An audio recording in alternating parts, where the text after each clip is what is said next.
Hello, everyone, and welcome to our weekend news roundup. It is Saturday, December 2nd, 2023. I'm Ron Grant, bringing you the very latest out of Tortola in the Virgin Islands. Thank you so much for joining us, and a happy Saturday is wished to each and every one of you.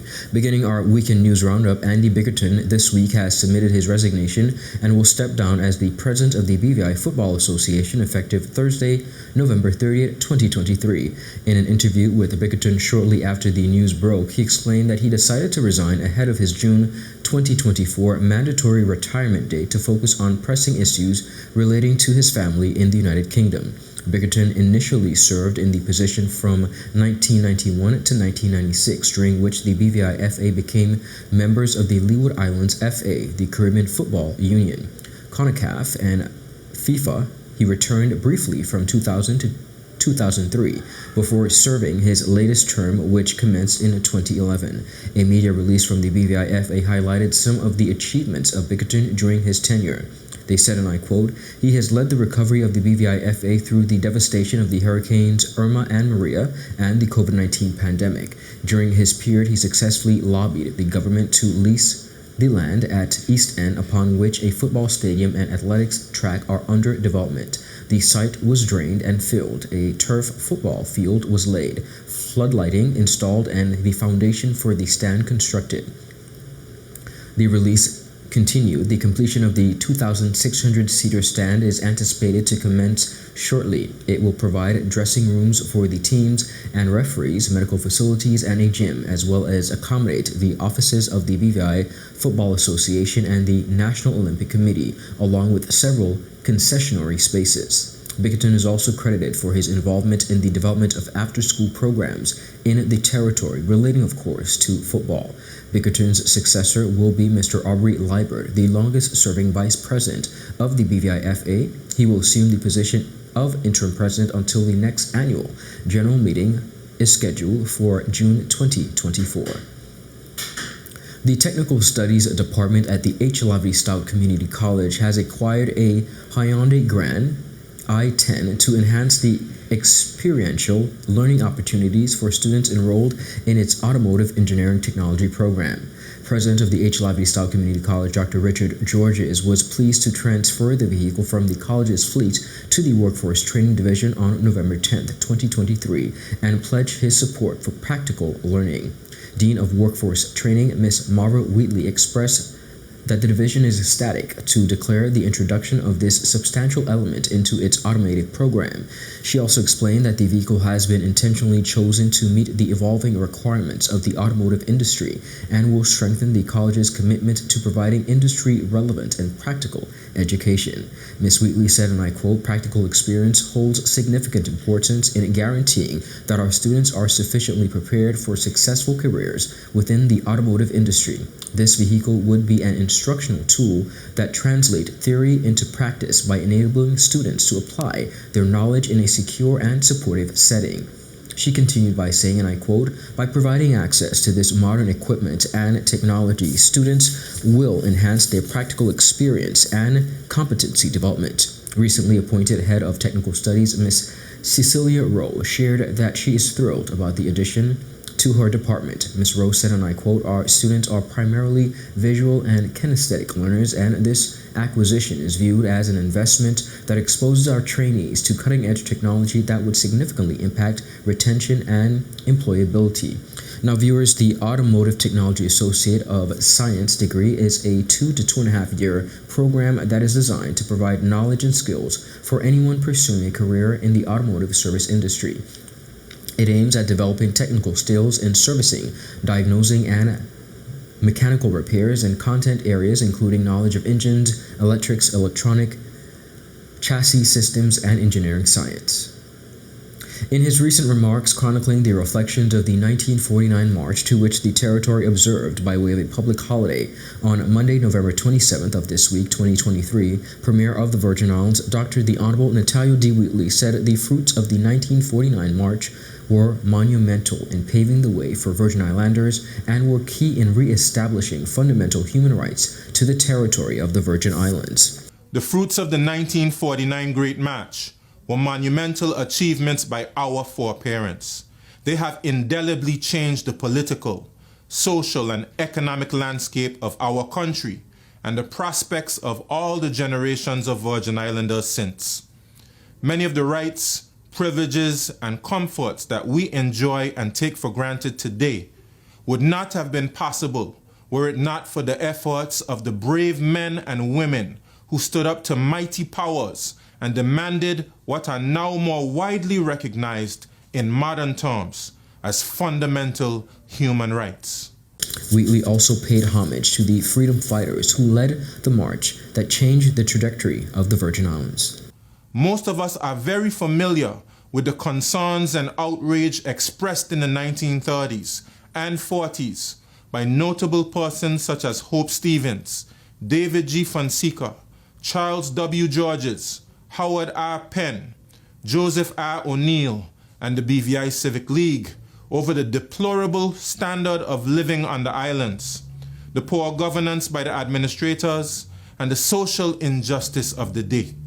They championed the cause that Virgin Islanders deserve to have a greater and more meaningful participation in their own governance, a situation that had been deteriorating to abysmal lows since the Legislative Council in the Virgin Islands was shut down in 1901.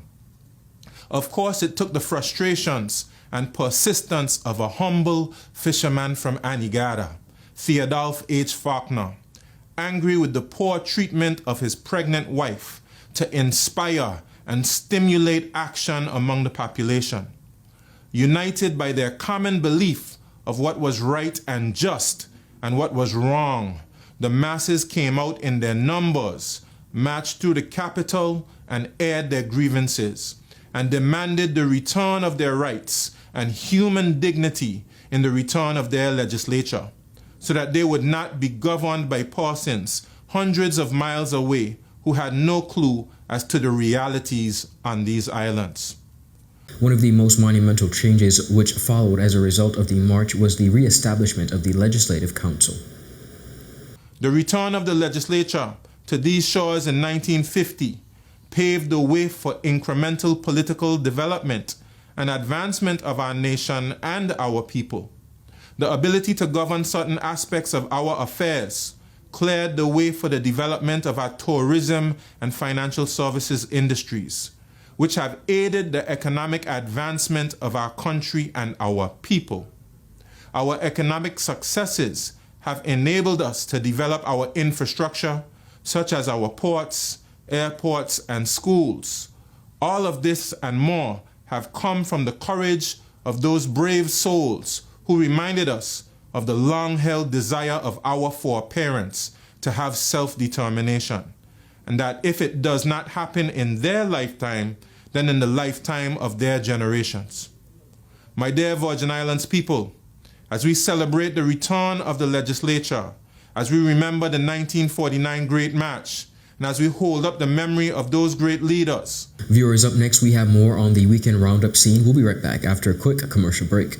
Catch all the action from the 2023 NFL games with CCT Live on various channels, including ESPN Channel 412, ESPN2 Channel 413, Telemundo Channel 315, and Fox Channel 304. When you subscribe to any CCT Fire plan, you'll automatically bundle CCT Live. For more information, visit your nearest CCT store or give us a call at 444-4444. Choose CCT Live and enhance your game day experience.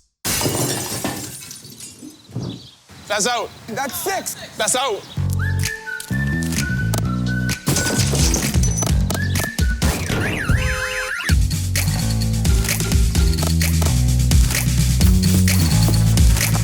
With great service and fast claims response, we're like a home match that isn't played at your actual home. CG Insurance. Good like that. My turn. Oh, come on, guys.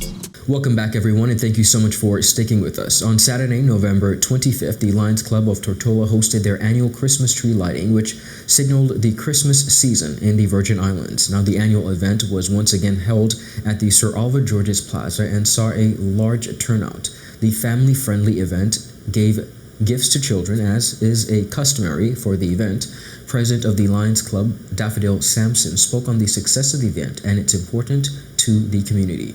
This year we heard from Bishop Paul Ricketts. Bishop Ricketts brought us our scripture reading, our prayer, and our reflections. And in his heartfelt prayer, Bishop Ricketts reminded us that Jesus is the reason for the season and wished everyone a Christmas that's filled with good memories. We also heard from Honorable Luce Hodge Smith, 4th District Representative.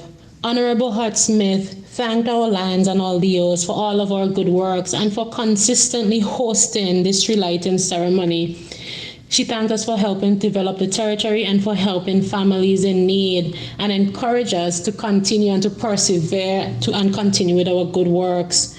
We heard from Zone 2A Chairperson, Lion Kamika Forbes, MJF, who brought greetings from our 43rd District Governor, Dr. Carlisle Goddard. Also in attendance was our Honorable Premier, Lion Dr. Natalia Wheatley, who reminded us that Christmas is a special time in the Virgin Islands where persons get together and fellowship as family with food and fun and joy. President Sampson also took time to thank contributing sponsors. Nothing that we do as a Lions Club can be done alone, and there are many persons who help make this Christmas tree lighting possible. There are a list of persons which will be posting onto our social media pages and companies who have made it possible for us to execute, and we thank them dearly. From Lions Club of Tortola to your homes, we wish you a Merry Christmas and a bright and a prosperous New Year. Here's a quick recap of some of the festivities on that night.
One of the highlights, of course, of this past weekend was the 11th annual Anegada Lobster Festival, which took place on the weekend of this past weekend and saw 3-day events highlighting Anegada and various lobster seafood dishes. Now, viewers, the highly anticipated event saw residents from all across the Virgin Islands, including the USVI and other neighboring countries from across the region.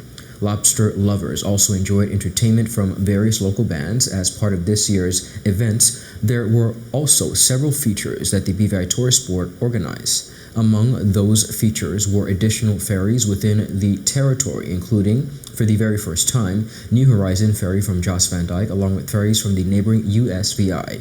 There was also the addition of a fun park hosted by the BVI Recreation Trust. This year's event saw a record high of some 12 participating restaurants and vendors, including a new addition of the Party Cycle Party Bus. Despite a visibly smaller crowd, attendees enjoyed the patronized event of various restaurants and sports across the islands. Of course, event manager of the BVI Tourist Board, Mr. Dirk Walters, recapped the event with our newsroom. As we're fresh off of the 11th annual Anegada Lobster Festival, I want to take this time to give a heartfelt thanks to everyone that came out and supported the entire Anegada community, the residents and the business community. We saw persons from throughout here in the Virgin Islands, the USVI, and throughout the rest of the region. We had a record number of participating restaurants in the Anegada Lobster Festival this year, so that was really exceptional. We had boats, additional ferries coming in from the sister island of Jost Van Dyke. It was really great to see the brothers and sisters from our sister island of Jost Van Dyke head over. They represented very well. We had additional activities this year, additional attractions. It was a wonderful experience. A big thank you to all of the participating businesses, their respective sponsors, the government of the Virgin Islands, and of course the BVI Tourist Board and Film Commission. And though we did have some showers here and there, it turned out to be a really exceptional event, and we hope to make it bigger and better going forward, make our little tweaks and adjustments to make it great for everyone. To thank you once again to everyone for coming out. Some of the popular restaurants included stops, of course, Bing Bamboo, Lil Bit, Anegada Reef, and the Potter by the Sea. Viewers, that is it for this weekend's news roundup. Be sure to follow us for your daily news updates at tweet4media.com. Of course, this is just a highlight of some of the top stories making this past weekend. Of course, there were a number of stories that could not make the news weekend roundup. We encourage you to visit our Facebook page, of course, at tweet4bvi and tweet4bvi on Instagram and Twitter. I'm Ron Grant. I will see you again on Monday. Do have a enjoyable rest of the weekend. A happy Saturday to each and every one of you. Goodbye.